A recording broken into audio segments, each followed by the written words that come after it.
આણંદના અંકલાવના police inspector supreme કોર્ટની ગાઈડલાઈનનું ઉલ્લંઘન કરતા વિવાદમાં આવી ગયા છે. હત્યાના પ્રયાસના બનાવમાં સગીર આરોપીનો ફોટો જાહેર કરી દેતા પોલીસ ઇન્સ્પેક્ટર વિવાદમાં આવ્યા છે. પોતાની કામગીરી બતાવવા હરખપદોડા બનેલા પોલીસ ઇન્સ્પેક્ટરે પ્રેસ નોટ સાથે સગીર આરોપીનો ફોટો મૂકી દીધો હતો.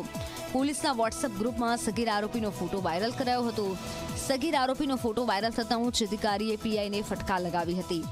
ઉચ્ચ અધિકારીની ફટકાર બાદ પોલીસના વોટ્સએપ ગ્રુપમાંથી સગીર આરોપીના ફોટાવાળી પ્રેસ નોટ ડિલીટ કરવામાં આવી હતી. સગીર સિવાયના 2 આરોપીના ફોટાવાળી પ્રેસ નોટ ફરી ગ્રુપમાં મૂકવામાં આવી. મહત્વનું છે, સુપ્રીમ કોર્ટની ગાઈડલાઈન પ્રમાણે સગીર આરોપીનો ફોટો કે તેનું નામ જાહેર કરી શકાય નહીં. હવે સવાલ એ થાય છે કે પોલીસ ઇન્સ્પેક્ટર પીજે બાંટવાને શું કાયદાની ખબર નથી?